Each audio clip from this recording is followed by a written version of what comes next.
ঢাকার যানজট কমাতে পূর্বাচলে গেল দূরপাল্লার বাস ডিপো, কিন্তু নতুন ডিপোতেই বাড়ছে ভোগান্তি। অতিরিক্ত তেল খরচ, ওয়ার্কশপ ও থাকা খাবার ব্যবস্থা না থাকায় পূর্বাচলের বাস ডিপো পুরোপুরি চালু হওয়া নিয়ে রয়েছে শঙ্কা। গত 16 জুলাই পূর্বাচলের 2 নম্বর সেক্টরের গুতিয়াব এলাকায় উদ্বোধন হয় নতুন এ বাস ডিপো। মূলত রাজধানীর যানজট ও পরিবহন ভোগান্তি কমাতে দূরপাল্লার বাস টার্মিনাল মহাখালী থেকে সরিয়ে নারায়ণগঞ্জের রূপগঞ্জের পূর্বাচলের অস্থায়ী বাস ডিপোতে স্থানান্তরের জন্য এই উদ্যোগ নেয় সরকার।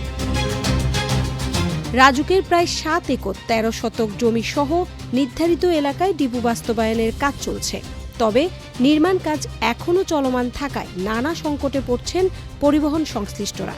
চালকদের অভিযোগ, ডিপোতে পর্যাপ্ত খাবারের হোটেল, স্টাফদের থাকার ব্যবস্থা ও ওয়ার্কশপ সুবিধা না থাকায় প্রতিদিনই নানা ভোগান্তি পোহাতে হচ্ছে। মহাখালী থেকে প্রতিটি বাস পূর্বাচল ডিপোতে আসা যাওয়ার কারণে অতিরিক্ত জ্বালানি খরচ হচ্ছে। এতে পরিবহন মালিকদের উপর বাড়তি ব্যয়ের চাপ পড়ছে বলে দাবি সংশ্লিষ্টদের।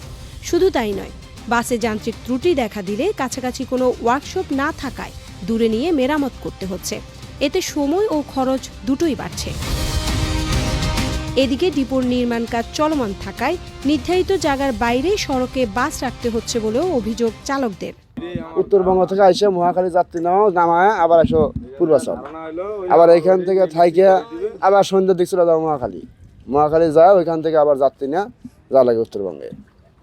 আমরা রাস্তাও খুব ভালো পাইতেছি, আসেও শান্তি পাইতেছি। শুধু এখানে একটা সমস্যা, মহাজনদের একটু তেল খরচটা বেশি হচ্ছে, এইটুকুই সমস্যা।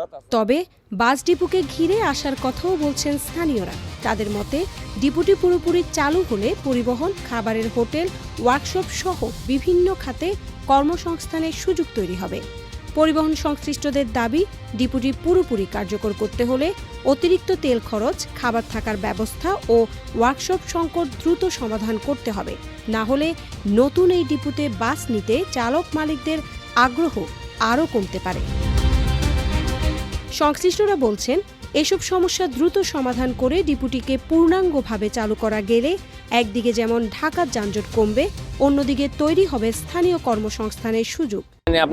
আমাদের বাস ডিপো যদি হয়, ইনশাল্লাহ আমাদের অনেক উপকার হবে, এলাকার মানুষ উপকৃত হবে এবং এখানে কর্মসংস্থান হবে, হোটেল হবে, খাওয়ার হোটেল এবং থাকারও বাসা বাড়ি হবে। বাস ডিপো পুরোপুরি চালু হলে এলাকার বেকার যুবকদের কর্মসংস্থান হবে।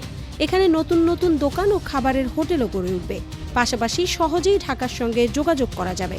আর এখানে থাকা সুবিধা বলতে আমাদের পুলিশের পক্ষ থেকে ড্রাইভারদের এখানে একটা প্রাথমিক পর্যায়ে একটা তাঁবু করে দেওয়া। ডিপোর কাজ চলমান থাকলেও প্রতিদিন গড়ে 25 থেকে 30টি বাস আসছে। এই মাসের মধ্যে ডিপো পুরোপুরি চালু হওয়ার কথা বলছেন সংশ্লিষ্টরা। শারমিন সুলতানা, ইনকিলাব ডিজিটাল।